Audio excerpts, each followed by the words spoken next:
Hello, teacher friends. Coach Z here, and today we're going to talk about networking. I know that this is a scary topic for some educators because you really don't have to network with anyone outside of your teaching space on a regular basis, especially if you're not a lead teacher in some kind of leadership development program or a teacher who goes on conferences and such. But I want to talk to you today about how important it is for you to network in order for you to land your new role outside the classroom. And I'm also going to provide some examples so you can get started on this right away. So if you're ready to get connected, stay tuned.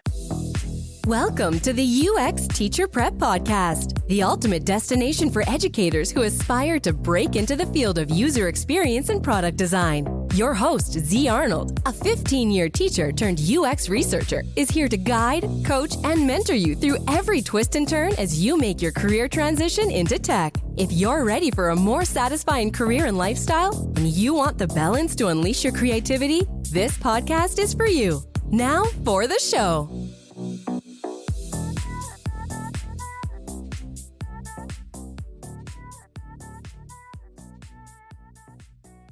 Just to let you know, I do have a workshop coming up on YouTube Live in the coming weeks to get more deep into this topic of networking, LinkedIn, and optimizing your LinkedIn page, which is really an important part of this whole process. So stay tuned for that and make sure you sign up for my email list on my website, uxteacherprep.com, so that you get information when it's coming out. And also make sure you follow my YouTube channel, UX Teacher Prep, so you don't miss when I go live. So today's topic came to mind when I was meeting with one of my coaching clients the other day, and they were talking about their resume. I'm not going to name the person because I like to keep my clients' information anonymous. So I was updating their resume and we were talking through all their accomplishments. And one of the pain points that my client was having was that they were submitting their resume to so many companies. Mind you, their resume looked pretty good, but they weren't even getting any callbacks for interviews. And so I asked them, how does your network look? Have you been networking with anyone in companies you're interested in or the roles you want? And the answer was no. So that was a red flag for me because I know that networking is super important. And a lot of people say it's all about who you know. Oftentimes when I meet with clients, I uncover that networking is a missing piece of the puzzle for them. Your network is super important because you need your resume to be seen and your voice to be heard and your name to be called in rooms that you're not in. And the best way to make that happen is to network, network, network. Today, I'm going to talk about 3 ways you can create a network that will help you land your next role outside the classroom. And like I always say, it's about strategy. So when I say networking, I don't mean going on social media and getting as many random followers as you can. The purpose of networking is to build a relationship with people that you can continue to learn from and grow with even after you land your role outside the classroom. If you take nothing else away from today's episode, what I want you to walk away with is this. Networking gets your foot in the door, and that's the most important part of the process. Of course, you have to update and polish your resume and nail your interview, which are 2 upcoming episodes I have for you. But if you're not networking, there's a chance you won't even get to the point where you can sit with the hiring manager and speak to the fantastic things you wrote about in your resume and why you're the best person for the job. I do believe that there's some truth in that saying, your network is your net worth. I think about some of the best writers out there and how some pieces of their work didn't even get recognized or published until they passed away and people began to find and read their work. For example, Emily Dickinson. She struggled to get her work published, and it wasn't until after she passed away that her sister discovered some of her poetry, and that was almost 1,800 pieces of work, and that's when it was published. Amazing work, but no one knew about it. It's the same for you. Even if you create your transition resume and you've optimized your LinkedIn page, if you're not networking with anyone, how are people supposed to know who you are? You have to sell yourself and your expertise. Imagine you're a hiring manager and you have a pile of 100 resumes and you've never seen or heard of any of these people except for one. 9 times out of 10, you're going to look at the one resume first, the person that you actually have heard about or has been recommended to you by someone else. And yes, humans still look at resumes. It's not all about the application tracking system, ATS, where your resume is being electronically handled with no human eye or human hands. And I'll share with you that the way I got my foot in the door as a transitioning teacher to even talk to a hiring manager at my company was through networking. I was in the right place at the right time, and I was able to get a referral for the position. So because of networking, my resume made it in front of the right person, and that was my foot in the door to show off my expertise. More on that in a bit. So the first networking strategy I want to share with you is connecting on LinkedIn. If you haven't heard, LinkedIn is the place to be for professionals who are looking for new careers. So once you make your profile, the first thing you should do is follow the business pages of the companies you're interested in working at. Engage on some of their posts as they come up. If you see something that you feel you can add value to or insight to, comment on it. If you see something you like it, or even repost it on your page. Then look for people to connect with. The goal here is to connect with people who have common professional interests as you. For example, you're both transitioning teachers looking into UX careers, or you both share an interest in a specific ed tech company. Use the search feature to find people who are currently in the roles that you want and at the companies you want to work at. You can reach out to them for informational interviews, also called coffee chats. This is a great way to learn from experts in the field. But I'll caution you to make sure you have specific questions you want to ask them.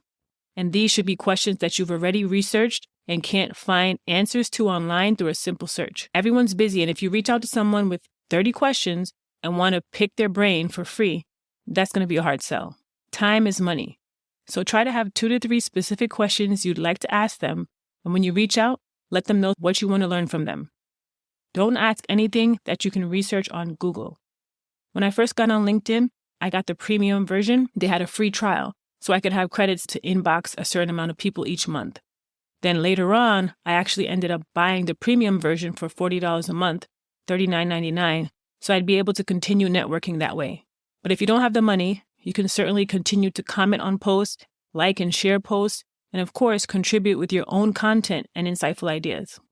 The goal is to get yourself known. For example, if you learn something new about UX and you see a connection to teaching, you can write a post about that and add some relevant hashtags to get more eyes on it. And you can also follow experts that you want to learn from and join their mailing list to even get more information to help increase your knowledge on the topic. Now, if you noticed, none of the advice I presented about LinkedIn involved bashing your principal, bashing the education system, or ranting about all the things you don't like about teaching or your current experience. There's a time and place for everything, and LinkedIn is a professional platform. It's not the place for you to go and bad talk your current employer. We know that people leave professions because of bad energy, bad bosses, trauma, and negative things. And on the flip side, sometimes it's not negative.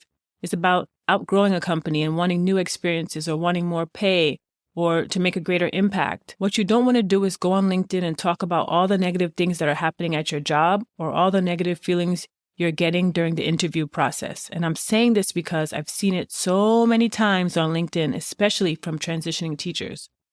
There are best practices for everything you do. For LinkedIn, it's called LinkedIn etiquette. Look at it from an employer's perspective.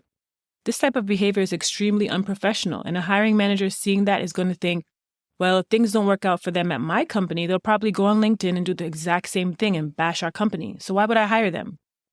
You have to think strategically, and you have to think like a hiring manager throughout this process. So if you feel like you need to go on a rant, go home and call your bestie and do that with your bestie on the phone, or pillow talk with your spouse. Those are the spaces available for you to rant. But when it comes to professional spaces like LinkedIn, that is not the place. All right, I hope you're taking notes. The second strategy is joining online groups or communities and attending meetups. I said earlier that I was in the right place at the right time to get my current role.